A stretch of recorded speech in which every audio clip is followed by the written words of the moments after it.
Think you know the whole story? Turns out you were probably taught the half-truth. Welcome to Half-Truths. Picture it. A dark room. A lone figure hunched over a workbench, surrounded by wires, glass, and 1,000 failed experiments. The air is thick with anticipation and the smell of burnt filaments. This is the great inventor, the wizard, a man on the brink of changing the world. He makes one final connection, throws a switch, and a delicate thread inside a glass bulb begins to glow. It holds, it shines, it doesn't flicker out. A soft, steady, incandescent light fills the room, pushing back the shadows. A light bulb appears, quite literally, over his head. That man, of course, is Thomas Alva Edison, and that scene, or some version of it, is etched into our collective memory. We learned it in grade school history class, saw it in cartoons, and absorbed it through 100 cultural references. It's the quintessential story of American ingenuity. One man, through sheer grit and intellectual brilliance, has a world-changing idea and brings it to life. Thomas Edison invented the light bulb. It's a fact as simple and solid as the desk you're sitting at. It's the perfect symbol for a sudden, brilliant idea. But this is Half-Truths, the show where we unscrew those simple facts to see how the wiring really works. We look for the flicker, the loose connection, the parts of the story that have been left in the dark. So what if that iconic story, the one about the lone inventor in his lab, a single moment of triumph against 1,000 failures, isn't the whole story? What if the idea that Thomas Edison invented the light bulb is one of the most successful and persistent half-truths in the history of technology? Tonight, we're going to pull on that thread, the glowing filament of history, and trace it back, not just to Edison's famed laboratory in Menlo Park, New Jersey, but further back, across the Atlantic and decades into the past, to uncover a story that's far more complex, more crowded, and frankly, more interesting than the simple fable we were all taught. The real story isn't about one spark of genius. It's about the slow, steady work of building the entire network that allows that spark to shine. The story we all know is a good one. It's practically a movie script. It's the late 1870s, and while the world is lit by gas lamps, flickering, smelly, and prone to, exploding, the race is on to find a safe, reliable form of electric light. Enter our hero, Thomas Edison, already a famous inventor, the so-called Wizard of Menlo Park. He wasn't just a man, he was a brand.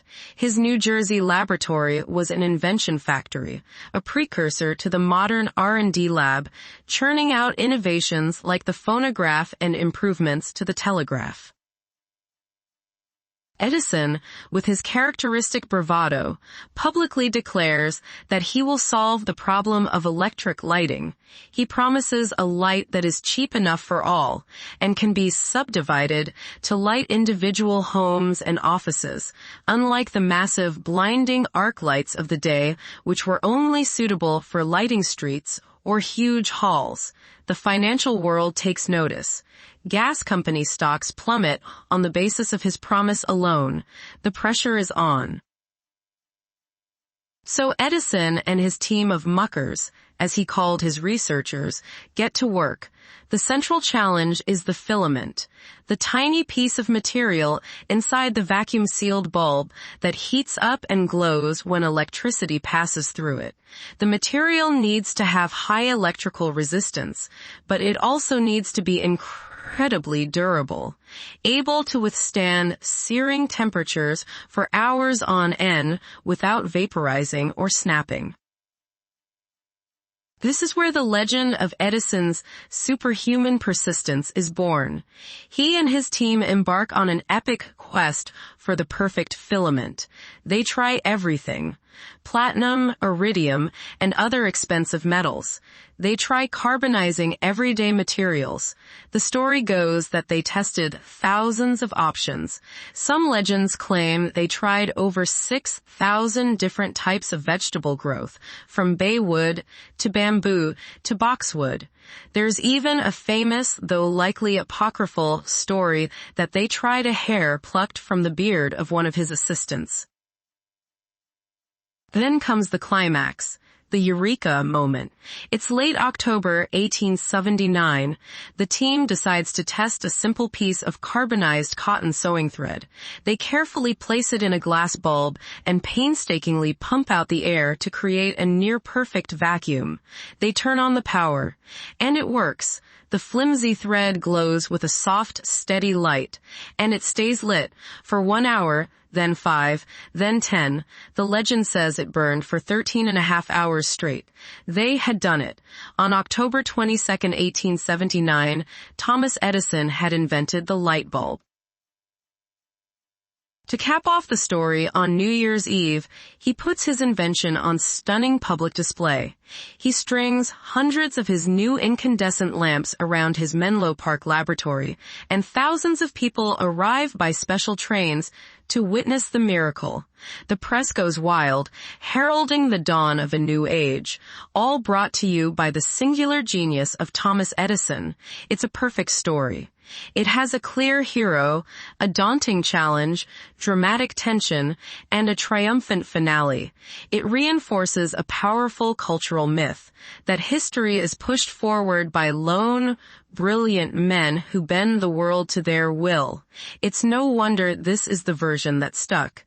It's simple, it's inspiring, and it fits neatly on a textbook page. But that's where our job begins. Because when a story is that perfect, it's almost always hiding something.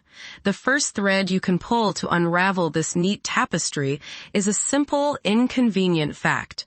By the time Edison had his famous breakthrough with that cotton thread in 1879, dozens of other inventors had already designed, patented, and demonstrated working incandescent light bulbs. Electric light wasn't waiting for Edison to invent it. It already existed. Let's rewind. Not by a few years, but by nearly 8 decades. The year is 1802. Napoleon is consolidating his power in France, Beethoven is debuting his Second Symphony, and in London, a brilliant English chemist named Humphrey Davy is making a discovery that will lay the groundwork for everything to come. Davy is experimenting with a powerful new invention, the electric battery. He connects 2 charcoal rods to a massive battery and touches their tips together, then pulls them slightly apart. A brilliant, dazzling arc of light leaps across the gap, producing a light so intense it's hard to look at. He has just invented the electric arc lamp. Now, Davy's arc lamp was a marvel, but it wasn't something you'd put on your nightstand. It was incredibly bright, noisy, and it burned through its charcoal rods very quickly. It was more like a modern searchlight or stadium light. It was perfect for lighthouses and public squares, but completely impractical for lighting a home. Yet the fundamental principle was established: electricity could create light. The seed was planted. Over the next several decades, inventors across Europe and America turned their attention from arc lighting to a different idea: incandescence. The concept is simple. Instead of making electricity jump across a gap, you pass it through a solid material, a filament, heating it until it glows. The challenge, as Edison would later discover, was finding a filament that wouldn't immediately melt or burn up in open air. As early as 1840, a British scientist named Warren de la Rue enclosed a platinum coil in a vacuum tube and passed a current through it. He created a functional, long-lasting electric light. The problem, platinum was and is incredibly expensive. His invention was a scientific curiosity, not a commercially viable product. Others followed, each adding a small piece to the puzzle. In 1845, an American named John Wellington Starr patented an incandescent lamp using carbon filaments. He died young, and his idea never took off, but the patent exists. The idea was out there. Then we come to the man who represents the biggest challenge to the Edison myth, a British physicist and chemist named Joseph Swan. Swan was every bit the dogged inventor that Edison was. He became fascinated with electric lighting in the 1850s and began experimenting with carbonized paper filaments inside a glass bulb. By 1860, he had developed a working prototype and even obtained a British patent for it. Let me repeat that. Joseph Swan had a patented, working incandescent light bulb in 1860, nearly 20 years before Edison's famous breakthrough. So why don't we all have pictures of Joseph Swan in our history books? Well, Swan's early bulbs had a fatal flaw. They worked, but not for very long. The main problem was the quality of the vacuum. The vacuum pumps of the 1860s just weren't good enough. They couldn't remove enough of the oxygen from the bulb, so Swan's carbon filaments would quickly burn up and break. He had a great idea, but the supporting technology wasn't quite there yet. Frustrated, he set the project aside for a while. But in the 1870s, a new, much more effective vacuum pump became available. Swan returned to his experiments. In 1878, a full year before Edison's success, he demonstrated a new, improved incandescent lamp using a treated cotton thread. Yes, the same material as Edison's legendary filament. To the Literary and Philosophical Society of Newcastle upon Tyne, by early 1879, he was publicly lighting homes and lecture halls in England with his bulbs. Joseph Swan had a commercially viable product on the market, while Edison was still, by the popular account, testing thousands of failures. So when Edison filed his famous patent in late 1879, Swan was understandably upset. He sued Edison for patent infringement in the British courts, and he won. The court recognized Swan's prior invention, but instead of becoming bitter rivals, they did something very pragmatic. They joined forces. In the United Kingdom, they formed a joint company called the Edison and Swan United Electric Light Company, commonly known as Ediswan. The myth of the lone American genius was so powerful that even the man who forced him into a corporate partnership has been largely forgotten by popular history. Edison wasn't a plagiarist. The evidence suggests he arrived at his design independently. But he absolutely was not the first. He wasn't even the second or the 10th. He was one of many brilliant minds working on the same problem at the same time. The question then becomes, if Edison didn't invent the first light bulb, why does he get all the credit? The answer has less to do with a flash of genius in the lab and more to do with a different kind of brilliance: public relations. Thomas Edison was, perhaps more than anything else, a master storyteller and a marketing prodigy. He understood that inventing something was only half the battle. You also had to invent the story of its invention, and his story was better than anyone else's. So if Thomas Edison didn't invent the incandescent light bulb, what did he actually do? Why is his name the one we remember, synonymous with the electric age? This is the most important part of the story, because what Edison and his team at Menlo Park truly created was far more significant, far more revolutionary, and far more difficult than just inventing a single product. Edison didn't invent the light bulb. He invented the lighting system. He invented the modern world that the light bulb could actually live in. Think about it. A light bulb is useless on its own. It's a dead piece of glass and wire. To make it glow, you need a whole universe of interconnected technologies. You need a power source, a way to generate electricity reliably and on a massive scale. You need a distribution network, a grid of wires to carry that power from the generator to every house and business. You need all the little things you never think about, sockets to screw the bulb into, switches to turn it on and off, fuses to prevent overloads, and meters to measure how much electricity each customer is using so you can send them a bill. This was Edison's true genius. He wasn't just a tinkerer focused on one component. He was a systems thinker. He saw the entire ecosystem that needed to exist, while other inventors were focused solely on creating a longer-lasting filament. Edison was simultaneously re-engineering every single piece of the electrical puzzle. His first major innovation was in power generation. The existing dynamos or generators were inefficient. Edison developed a new dynamo that was over 90% efficient, a massive leap forward that made generating electricity commercially viable. Next, he completely rethought the electrical grid. The existing standard was series wiring, like old Christmas lights where if one bulb goes out, they all go out. This was fine for a few street lights, but impossible for a network of homes.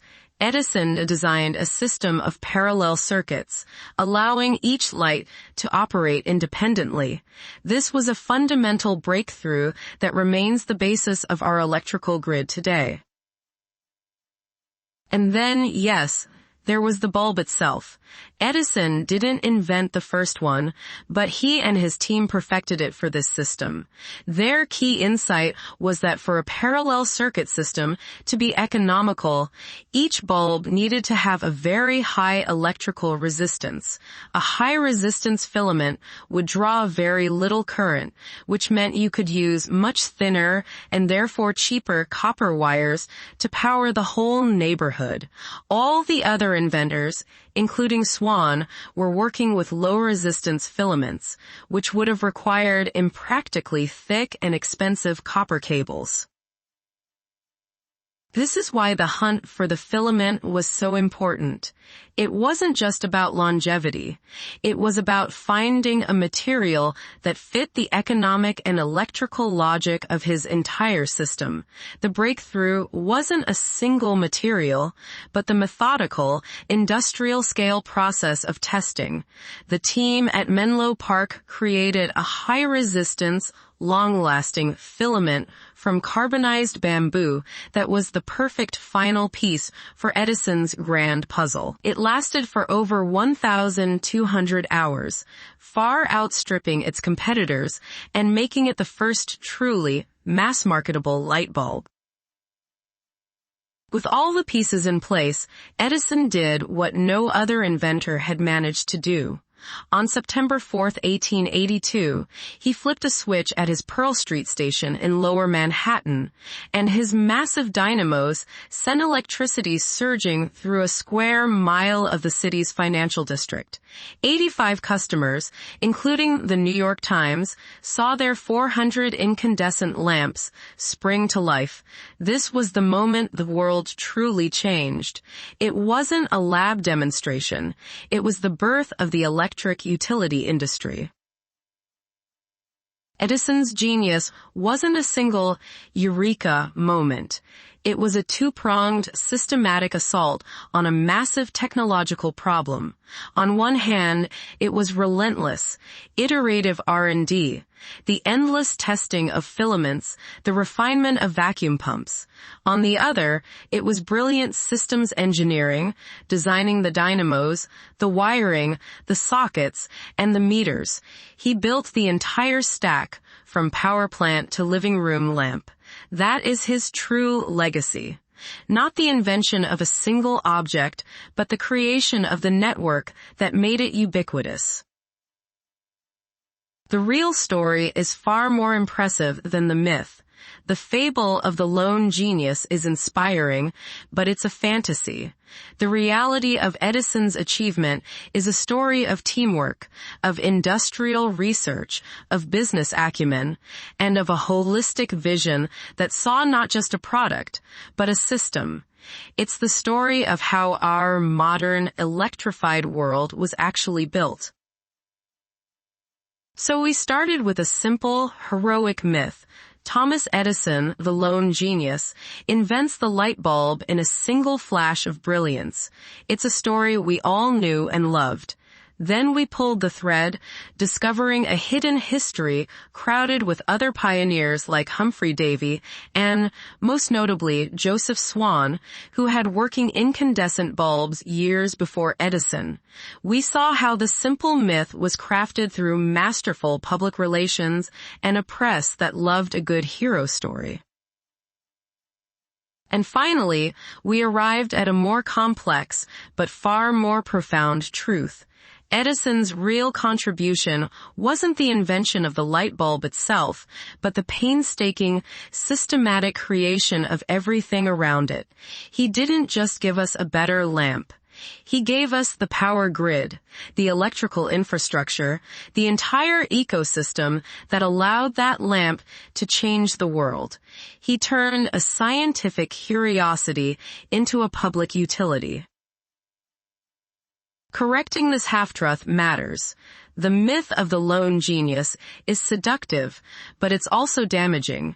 It teaches us that progress comes from singular, almost magical moments of inspiration that are gifted to a chosen few.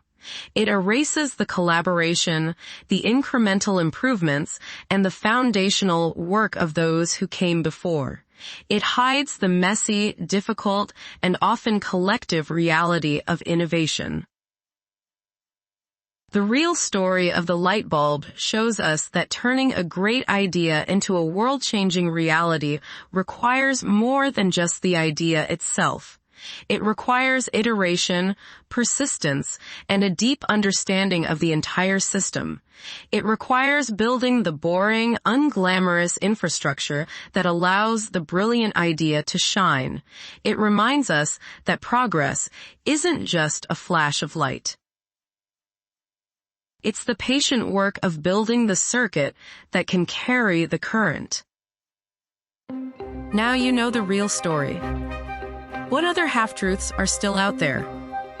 If you enjoyed this episode, please subscribe, leave a comment, and join us next time. Until then, stay curious.